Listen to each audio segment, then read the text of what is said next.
We are sitting here in French Glen, Oregon with Shayna Hansen. She's a singer-songwriter, musician.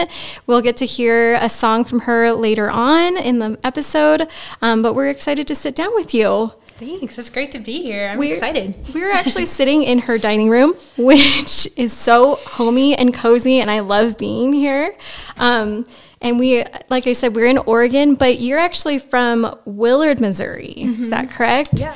So it's kind of funny because Dallin and I used to live in Missouri for a time, and we lived like 30 miles from where you grew up. Mm-hmm. But we did not know you until you moved here to Oregon. Yeah, it's crazy how that works. It's kind of wild. How are you liking Oregon so far? We love it. I love it. Of course, I miss the green in Missouri, and I'm not used to the sagebrush and rattlesnakes and stuff. That's all it is. It's like sagebrush and tumbleweeds. Yeah. Some dust. Yeah. Well, so you guys started out in Rexburg because that's where you were going to school. You were at BYU in the Idaho campus. Yeah.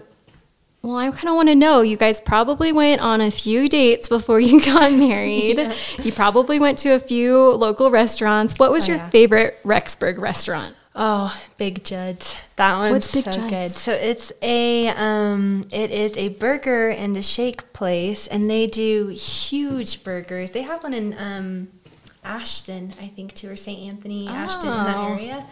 So they do shakes and huge burgers. They have burger challenges where, like, if you can eat like a 2-pound burger with fries and drinks in 30 minutes, you get like a T-shirt and stuff. And you've done this? You have a T-shirt? Oh no, I have not. I don't think even Jack could do that. So they're pretty big, but yeah. That's probably like our favorite place. So you'd order just a regular burger and fries. Well, what was your order? Was it like, I'll have a pound burger, or like? Yeah, so they have different kinds too. Like they have the usual size burgers. Yeah. And I love avocado. And so I would always get their avocado bacon burger or something like that. Okay, that speaks to my California heart. Like, avocado and everything. Good. It's good. Yeah. Speaking of, so you mentioned that you were going to live in Brazil for 1.5 years. Yeah. You still speak a little bit of Portuguese? Sim, eu falo português. Okay. Yeah, I will trust you. That is really cool. Yeah. Would you be able to say your piece of life advice, think of it as an adventure, in Portuguese? Yeah, I think so. I think it'd be really cool to hear. It'd be, let's see.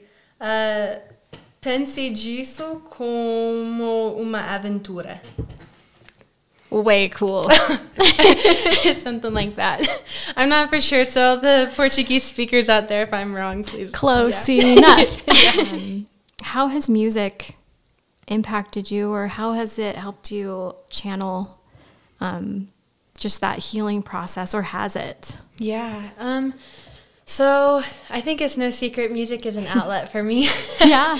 I think it is for a lot of people. Yeah. And so Yeah, some people journal, some people run. I wish I was into running, but I'm not. And for me it's writing music, and and I just always found that I'm like better to able communicate my feelings through music. And so the song that is up there on the Mending Mind right now, it's entitled This Time.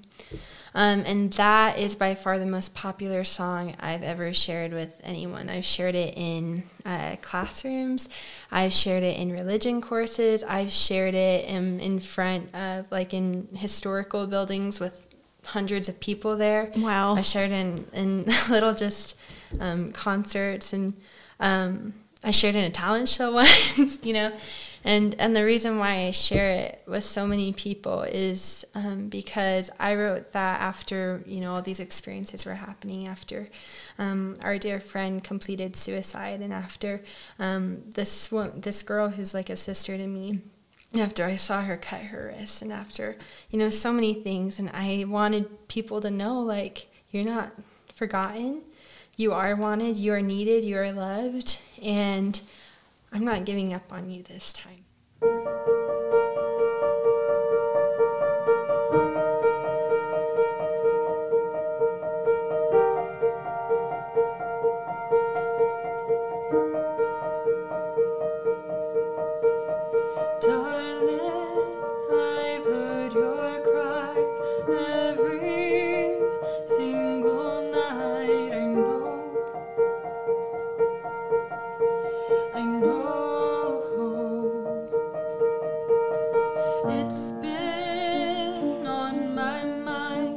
You hurt, but say you're fine and you hide. Why do you hide? So hold my fingers tight